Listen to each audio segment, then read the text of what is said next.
I think Star Wars is such a part of people's lives, and it's something that they just see now on a regular basis, that when you say George Lucas and he created it, I don't think people give enough full value to what that means. Star Wars was a big influence on me because it came out in '77. I was born in '66, so I was right at the right age.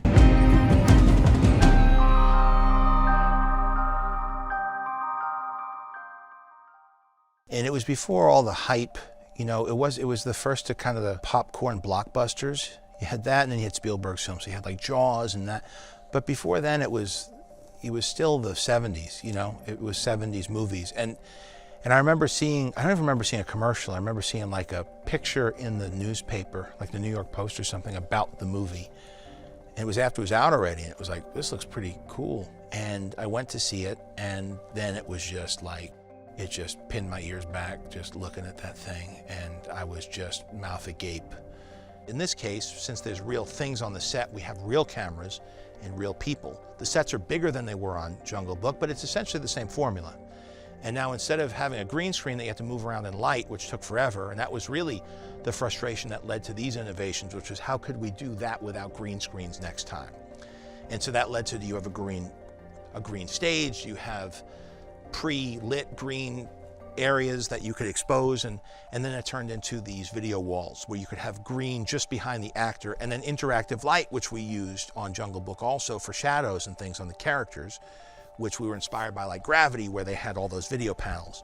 So it's like we took all the technology that I've been messing around with from all those other projects and applying it to a very specific application that would work for this. The Mandalorian, it's interesting. I mean, we all know the helmet, but the helmet is Boba Fett. And that was a big challenge in the beginning of this. And John and I went round and round like, well, how do we tell the story? And it's not Boba Fett, or is it Boba Fett? And we would talk about that, and but a helmet at the end of the day is a helmet.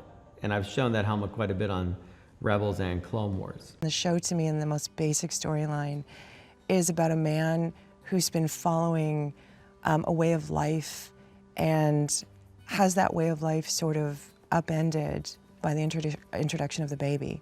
I think episode 3, at its core, is essentially a Western. It's a cross between a Western and a samurai movie. And when I very first came in and I got the script, that was my first thought, and that's been a very strong reference that John's given us throughout the show. As I became a bit more of a student of filmmaking, I really began to appreciate the brilliance of Star Wars and what Lucas had created.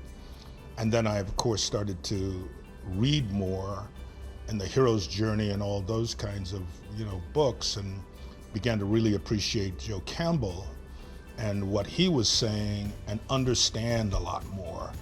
Then for me it became, wow, it was beyond being groundbreaking. Star Wars was. It was in its own way, again, like a crack into some sort of other universe that I hadn't been exposed to,